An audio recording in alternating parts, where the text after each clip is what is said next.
accepts any tangible object as a valid input and creates a volume by evaluating some object-specific parameters. In this video, we will see what types of objects we can use and what their specific parameters are. In this scene, I have prepared a number of objects and I've dropped them as children of a volume builder. And there's a lot of animation and lots of different types of objects. So let me stop this and let me go and activate my volume builder. Let me drag this up here. Now you can see that everything has been volumized. And let's just go and turn everything off. So I'm clicking and dragging and turn everything off. Now, one thing you need to remember is that the objects are somewhat similar in their attributes in the sense that all mesh objects have the same parameters, all spline objects have the same parameters, with a small exception, all particle objects have the same parameters, and all volume objects have the same parameters.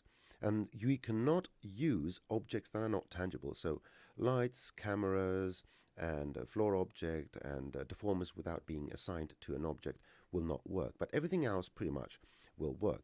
So very quickly, let's go and activate them one by one and see what's going on here. So I have this little doggy here, and it's a mesh object. And when I go down here, you will see it says use mesh points, which is off by default, and mesh point radius, and optimize and close holes. Let me open up a couple of scenes and show you what these parameters are.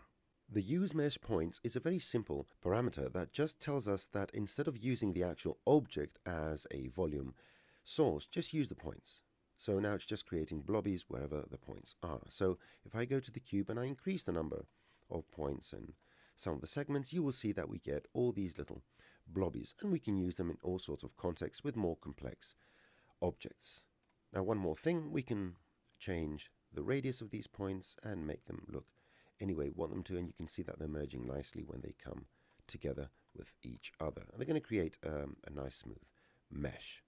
As far as the optimize and close holes, here's what happens. I have this nice head here, but it has some holes. The eyes, the mouth here has a hole, and under the neck. Now, if you volumize this, this creates a bit of a mess. And if I make this a mesh, it's a mesh. So the reason is because it has holes. The SDF doesn't know how to create this. It needs a watertight, a closed surface. But luckily, there's an algorithm within the volume builder where if you click optimize and close holes, it will find those holes, it will close them, and therefore it will be able to generate a proper SDF.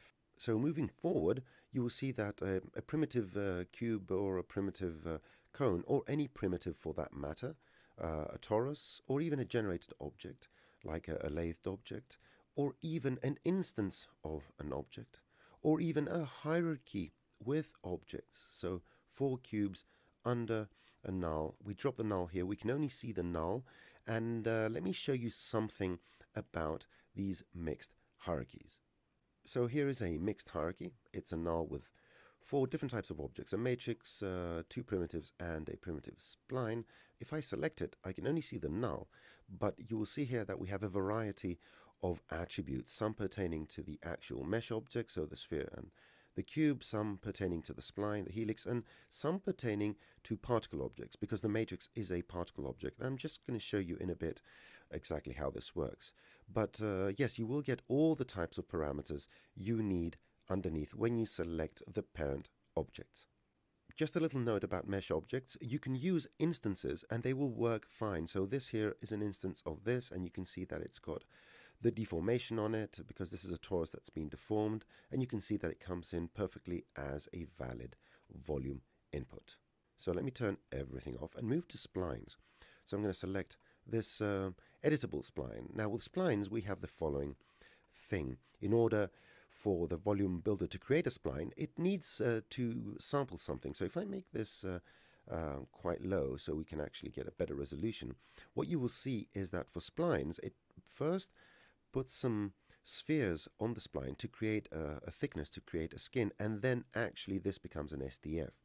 You control the density of these spheres by the density parameter. So if I make this 0.05, you'll see we have even less, and you may want it to be this way. Maybe you want to model an intestine.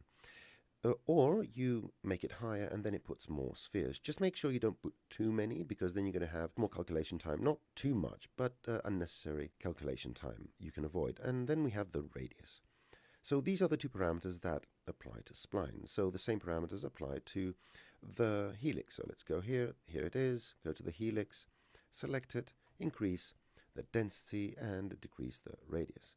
Now with the radii and wherever you have radius or things like that, just make sure that the voxel size is small enough to accommodate for that radius. So for example, if I set the radius to 1, everything is good because my voxel size is 1. But if my voxel size was 5, nothing will be created because the radius is much smaller than the distance between two voxels. So make sure that the radius you're using in any of the object inputs and the voxel size makes sense. So if you make this 2 and make this 2 or 3, it makes sense.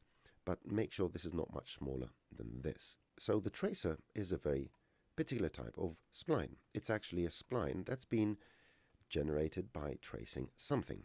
But because it's a spline, it has exactly the same parameters. What I'm doing here is I'm using a standard particle emitter, and it's tracing the particles. And you can see that it creates these squiggly things. I'll make this 5, I'm going to make this 1, and I'm going to press play again, and you can see we can create fantastic effects. Now the Mo spline is a spline, but what you will see with a Mo spline is the following thing. I'm going to press play and you can see that it's properly animated.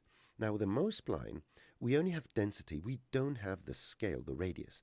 And there's a very good reason for that, and let me show you what that is. The Mo spline is a very powerful spline because it abides by the rules of MoGraph and can be controlled using particle modifiers, and it can even use effectors, which gives it extra power. Now the reason why the Mo spline doesn't have a radius as a parameter is because the spline itself has a scale parameter. And because it has its own default scale parameter, then we don't need to define it in the volume list. And the good thing is that, just like in this case, I'm using a step effector to change this scale just based on the ID. So this propagates properly to the volume builder.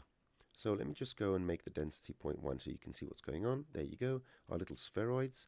And you can see that they are small and they're growing. And that is because the Mo spline has that radius in the form of the default scale parameter, and you can do whatever you want with it. Now we're done with splines, let's move on to particle systems. So the standard emitter, let's go and find it over here, and you can see that each point, each particle is a dot, so we can set its radius. There you go, I can press play and you'll see the particles moving. It's just the same standard emitter I was using in the tracer object, just to save some space here. And here's something interesting, the velocity scale and the use particle size. Let me show you how these work in a separate file. So here we have these, what are these? These little baseball bats moving. But basically this is an exaggeration of what we're going to show here. So the emitter is set to tangential, so the particles are actually turning towards the direction they're moving. And it's just a couple of particles. And I've set the end scale to 0. Now let me make their lifetime 100, make it a bit shorter. Now if I go to the volume builder and select this, I'm using the particle size, which means that these are going to get smaller as they grow older. Now let me do something. I'm going to set the velocity scale to 0, and they're going to be now spheres.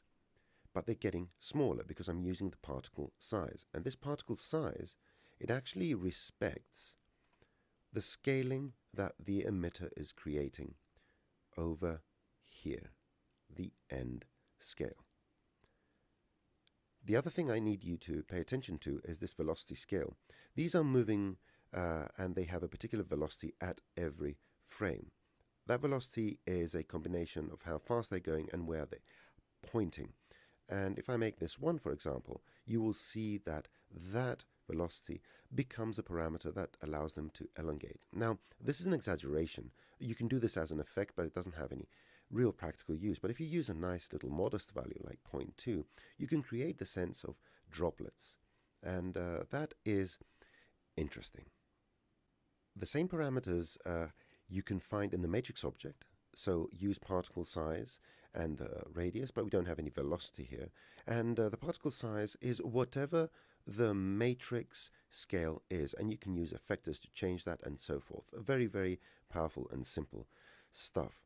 Finally, we have the thinking particles. Now you can see that this is linked, and I haven't put it in the hierarchy because we don't have any tangible way of using an object and put it in the builder. So in order to do that, very quickly I'm going to show you, go to the simulate, thinking particle settings, and just grab this group or any groups you have for that matter in the list, and they will be linked, and then you can use them to create whatever you want. And I'm going to show you an example of something fun.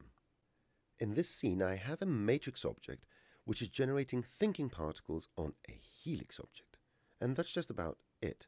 I'm using the thinking particles, which I got, as I showed you before, from this group here, and I've linked it in the volume builder. And what I've done, I'm using the particle size. And all I've done with Espresso is I've just created these particles to be large here and smaller as they go to the end. And if I go to the builder, and if I just nudge a frame forwards, you will see that this is the volume I am getting, and I can mesh it if I want and so forth. Let's turn on these. So you can see that just by using thinking particles, you can create astonishing effects by scaling your particles up and down and putting them in any configuration you want. We are going to be creating content about all sorts of techniques where you can use these to create magnificent effects. A cloner object is nothing more than a mesh object, so it has exactly the same parameters as any other mesh object. And of course, we can use volumes as inputs for volumes. So you can see that this one here is just another volume builder with a figure inside it, and we are re-volumizing it over here. And this over here is just a fog volume of the Stanford Bunny. I downloaded from the internet, and it's nothing more than a density field. So we can even use volumes inside volumes to create amazing effects.